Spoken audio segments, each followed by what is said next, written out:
A new House bill could bring equal funding to charter schools. Hear what students and administrators have to say. Plus, multiple people are in jail this morning after a successful Josephine County Sheriff's sting operation. We're getting closer to spring, but winter's not over with yet. Winter impacts are around the region this morning. I'll take a closer look at what you can expect for your commute coming up.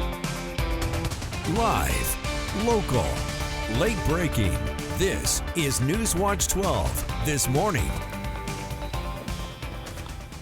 And good morning. The time is 6 a.m. on March 13th. Welcome to NewsWatch 12 this morning. I'm Damon Alvarado. And I'm Brinkley Hill. We're checking in with Storm Tracker 12 meteorologist Sarah Kress this morning. Sarah, I haven't looked outside recently. I'm not sure if it's raining quite yet, but I know we are expecting some rain. Well, it has been raining all morning, but we're also seeing some snow as well. So if you're heading out for your commute, we do have some travel impacts that I would like to bring your attention to. That's the word I was looking for. But we still do have winter weather advisories in place for many areas into southern Oregon. Winter storm warning as well. The one into Jackson County for areas above 2,000 feet until 10 a.m. this morning for areas into our foothills likely. But we'll see those showers linger a little bit longer throughout our day. They will become more spotty into the afternoon, but the Cascades will be sticking around a bit and we'll expect mostly cloudy skies in those areas. But this morning, your travel impacts over to the west side, seeing a lot of blue. Snow levels close to about 2,000 feet this morning. Locally in some areas could be a little bit lower.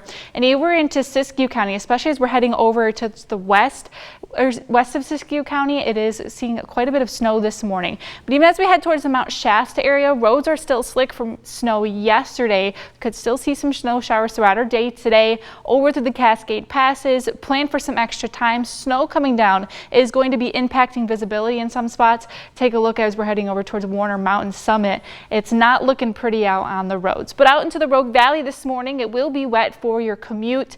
Temperatures only making it up into the mid 40s throughout the day. Cold and a showery start, but we should see some sunshine as we're heading into the afternoon. Partly cloudy skies joining us likely for your evening commute, but it's not going to be lasting for too long. That next system does move in as we're heading into tomorrow, and snow levels drop off even more so. So we will be seeing a snowy start into the Rogue Valley, and then we'll see rain switch over into the afternoon, and it doesn't even stop there. More is on the way for the weekend, but we'll talk more about the next few days coming up in our next forecast.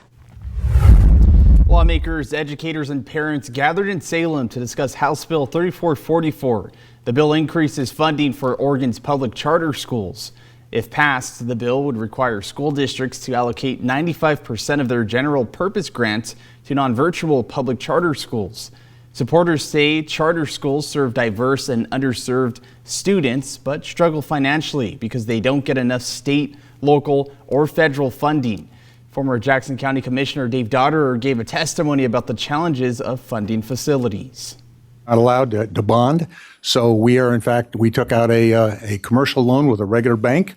And in fact, that comes out, that mortgage payment comes out of our allocation. Yeah.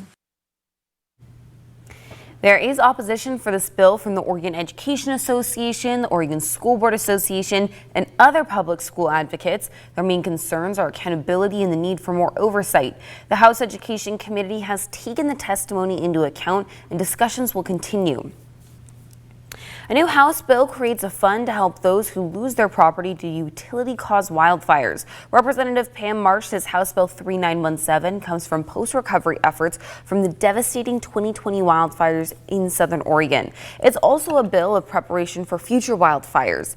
HB 3917 creates a fund paid for by public utility companies managed by the Public Utilities Commission. The funds could have up to $800 million to pay for those losses within fires. There is a process outlined in the bill in which the fund could be activated if there is a fire and we've assessed that the infrastructure belonging to the utility has had a role in that fire. Well, HB 3917 doesn't stop civil action against a utilities provider. It stops one from pursuing a case if they take money from the fund. Marsh is also sponsoring a complementary bill, House Bill 3666. And this bill would allow the Oregon Public Utility Commission to grant a safety certificate to utilities it deems are acting reasonably with regard to wildfire safety practices. The Oregon Senate voted to pass Senate Bill 551, which could expand the ban on single-use plastics and eliminate plastic bags altogether. Now, the bill would require customers to have to ask for plastic utensils, condiments, or plastic-packed items. This is similar to the current rule for straws. Plastic utensils, condiment packets, and bags would be banned in July of 2026. Plastic and single-use hotel toiletries would be banned by July of 2027. The bill is to head to the House to be voted on. An Oregon appeals court has ruled a measure of a gun control is constitutional. Now, Measure 114 is a permit to obtain guns. Permits are available to people who can meet certain criteria, including passing a criminal background check. It also closes the Charleston loophole that allows firearm transfers to proceed if a background check takes more than 3 days. The measure restricts magazines that can carry more than 10 rounds of ammunition. The Attorney General's office said the law doesn't immediately go into effect. Those challenging the law have 35 days to appeal the case to seek further review.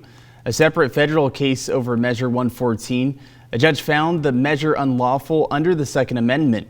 Plaintiffs in that case appealed to the 9th U.S. Circuit of Appeals.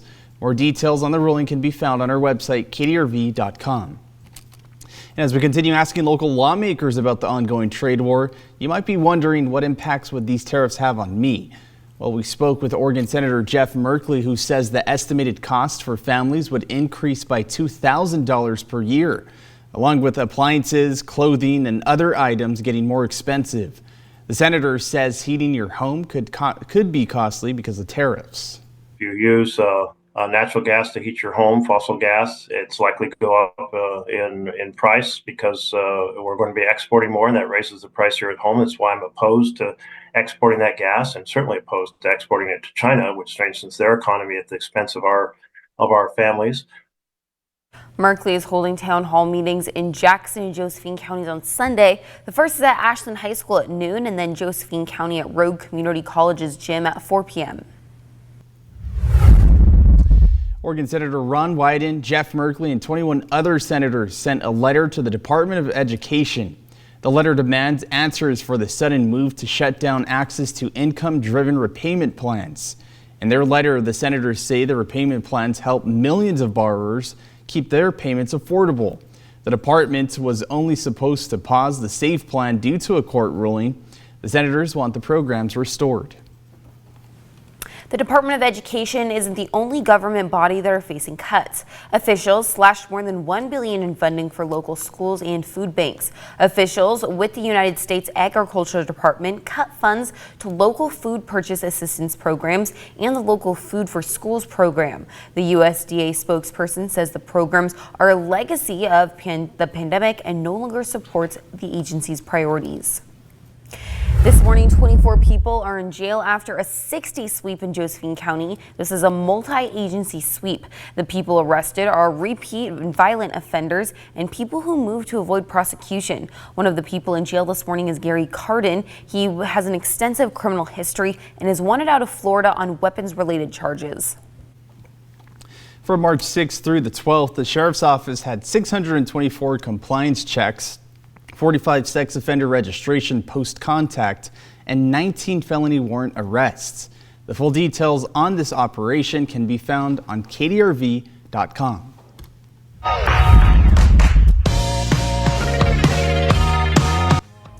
And Free Chick Day is coming up this Saturday at Grange Co-op. You could go ahead and head over there and get some baby chicks. And how cute are these videos? You can get 3 free chicks if you purchase a 40 or 50 pound of Rogue poultry feed. The chicks are limited to 3 per household while supplies last, but what a fun opportunity this weekend. Yeah, look at all of them right there on this screen. And we also want to let you know